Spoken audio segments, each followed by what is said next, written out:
మీరు చూస్తే అధ్యక్ష మాట్లాడితే ఎక్కడ అప్పు ఉంది 10 కోట్లు, మేమేదో తప్పు చెప్పామని మాట్లాడుతున్నారు. మంత్రి గారు చాలా స్పష్టంగా చెప్పారు.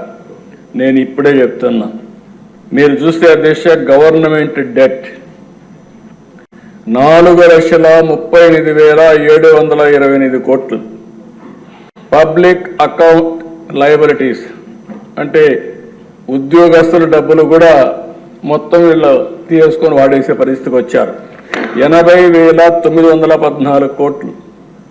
కార్పొరేషన్స్ డెట్ 2,48,677 కోట్లు. సివిల్ సప్లైస్లో అప్పు 36,000 కోట్లు. డ్యూ టు పవర్ సెక్టర్లో వాళ్ళకి ఇవ్వాల్సింది 34,267 కోట్లు. Outstanding dues to vendor స్కీమ్స్కి ఇప్పుడు బకాయిల దిశ మొత్తం కాంట్రాక్టర్ అందరికీ 1,13,244 కోట్లు. అదే మరి ఉద్యోగస్తులకు ఇవ్వాల్సింది ఇమ్మీడియట్గా 21,980 కోట్లు. Non contribution of sinking fund కింద 1,191.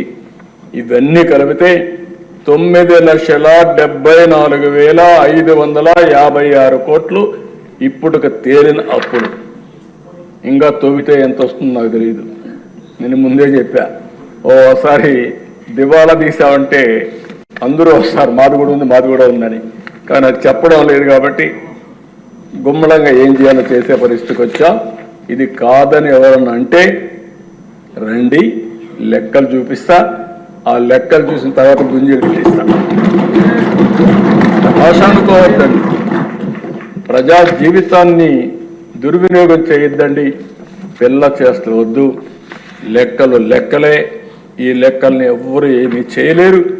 గవర్నమెంట్ దగ్గర మీరు అకౌంట్ దాచిపెట్టారు. ఈరోజు మేము ఏది కూడా దాపరికం లేదు. అందుకే అన్ని జీవోల్ని ఆన్లైన్లో